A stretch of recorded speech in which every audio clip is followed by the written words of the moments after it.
Hey guys, welcome back to BS Garage.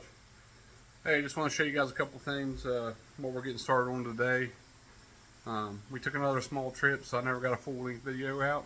Trying to get all the trips when you can for summer's over with. So I'm going to show you what we did today, or what we did and what we're doing today. Here we go. Alright.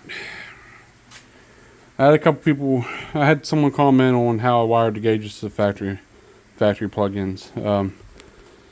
I gotta pull all this out, so when I get all that pulled out, I'll go through and show you guys how I did that.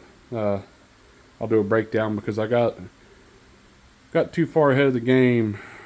I forgot to hit the red button when I was doing all this. I was kind of rushing to get it done before we had to go for football practice. So right now we're going to do away with all this wiring. We took the seat back out.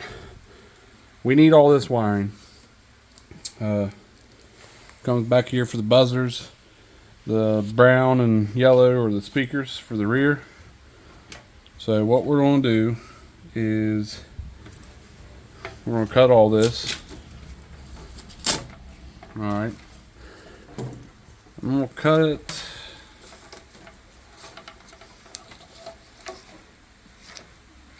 I don't know what that's for and why it's unplugged. Seat belt. Yeah, it's seat belt. What we're going to do is get this nice where we need it and use this factory clamp and get it nice and flat where we need it. Make sure none of these wires are broke or chewed through. And then we're going to cut it probably about right here. This is where the seat bolts. I'm zoomed in there, but this is where the seat bolts. I want to run it where it's kind of going to be not seen and kids ain't stepping on it back there. So once we cut it here, we're going to reroute all this over and we'll run it down the center of the tunnel. And we'll run it straight across over to that side. And that side's going to be cut, ran over, down the center. Solder it all back together. These wires are for the USB ports we got. One there and there's one over there.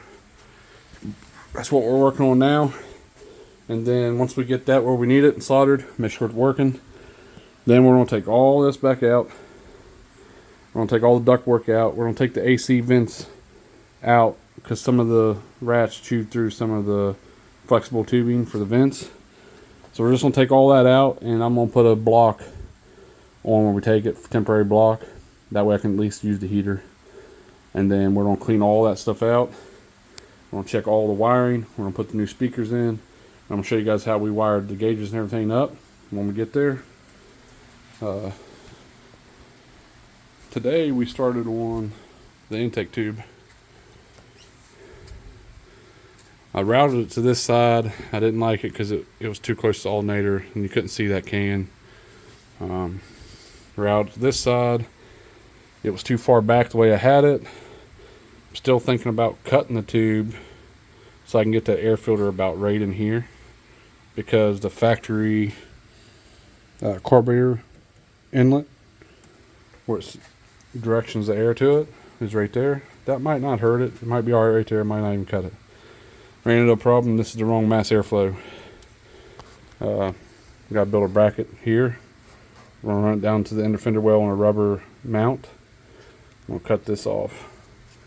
And then that's pretty well it under the hood, except for a couple of zip ties over here in this corner. And then I thought about, you guys tell me, and I got a hell of a mess. I've been sorting through everything. If you haven't noticed yet, I'm kind of going with West Virginia collars. And I'm going to take the valve covers off this engine I got. I'm going to take them and I'm going to sandblast them. And I thought about painting them gold. I thought about using this heat tape I got to just wrap the tube in gold. And then the old engine cover we're going to be using from the 27 or 37 model bus. The peak of it's going to come about right here, and the Chevy emblem has the gold lettering. But I don't know. I don't know about this. That was my plan. And that's about the only thing that we're doing under the hood. And we're going to finish up the radiator mount.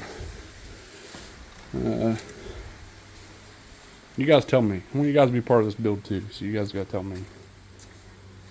I'm taking this off. I like this idea, but I don't like how it stops here. So we're gonna take this off. I'm gonna find a whole new sheet, and I think I'm gonna run it from here all the way across to here. I'm gonna do it with these factory mounts, and I'm gonna have the piece I run here, I'm gonna bolt up here, because this core, aluminum core, is already bolted. Okay, so that new piece I run all the way across will be bolted here. I'm gonna run it all the way across. I'm gonna run the same idea here on the dimples, but we're probably gonna run a row of the big ones here, and then there's 2 little ones. That way it kind of covers that whole area. And then the piece, the bracket I build from this, where we cut off here, run it straight down that other mount. We're gonna dimple die it too, just to give it, some character. And I'm gonna set all that stuff in the rain, let it rust up to kind of match the patina that we got going on. But that's what we're doing this week. Apologize for not having nothing out this weekend, but that's what we're doing this week. We'll get this wiring done, and we're gonna take the door panels off each one. We're gonna get in there and clean everything. We're gonna clean the door panels, put it all back together. Then we're gonna get the seats back in and bolted down. We got the driver and passenger side seat belt that the bolt broke off in. I'm gonna go underneath, cut the tack welds on the nut, and take them out. I'm gonna put regular bolts through. And then once we get all this wire ran down the middle, we're gonna tape it in place with some interior carpet tape, kind of like duct tape, stuff like this. And then figure out where we're gonna put the Bluetooth box. Still, I was wanting to use that wooden box, but there's already a CB mount. This thing has a CB in it, and I was thinking about mounting the Bluetooth box to the CB mount. I don't know. I don't want to cut a hole. I don't want to take up the space in the glove box, because it's going to take up a bunch of space. I don't want to do away with the factory radio, because it still works. So I'm just going to tie into, I'm going to run the speaker wires I need down separate. Might even disconnect the factory wire on the back of that radio, depin some connectors, and solder in new wires to just those speaker wires, and run down to the Bluetooth box. But I was planning on using this on the floor. I'm not sure where this came out of. I think it's an old van. But I was thinking about doing it here on the floor. But then I started thinking about it. Once that's in there, there's really nowhere for, if I ride someone in the middle, or someone rides in the middle of the front, for them to put their feet. Then I thought about taking it all apart, flipping it up, mounting it under here, but it's not going to look right. So, and yes, I also thought about putting it up in the ceiling, but I think we'll save that for another project, maybe the 57. And I think what we're going to do is take this off, and maybe cut it in half, and mount this Bluetooth box here like a CB. Maybe even take some of that ABS plastic I got over there and trim it down where it hides the sides. Let me just show you guys what I'm thinking. I got a mess, and I got one big mess. This Bluetooth box ain't very big. So, if we get that out of the way, mount it down here like a CB, and get it close up, and use that AB plastic to kind of hide the sides. Get down here real close, about right there, and then we don't have to cut the factory location. We don't have to lose room in the glove box. Once I get all these wires up and out of the way, I mean, we could also cut down that wooden box and put it back in here. but then it's gonna be away the floor vent. So that's my plan so far, and we're gonna start knocking this stuff out. We're gonna start knocking all of it out. I'm getting a game plan now. I'm gonna start cutting wires and labeling stuff, and I'm gonna reroute it over to the center, and I'm gonna tape it where it stops, and then we're gonna add wire for the soldering for the rest of it.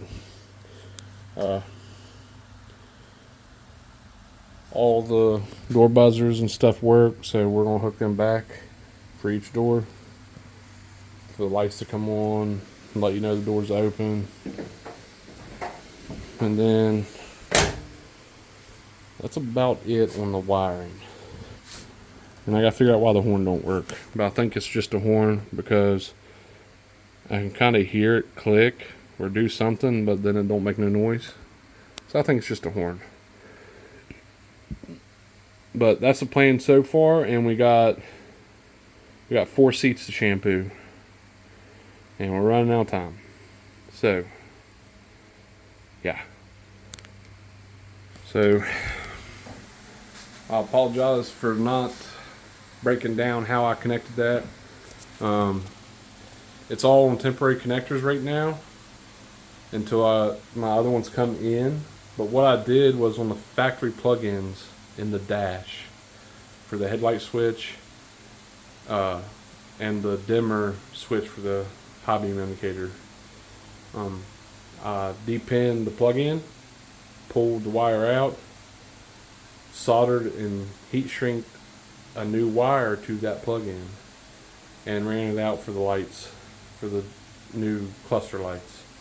That way it's all running off a factory fuse, and there's no cutting a bunch of wires and twisting them together.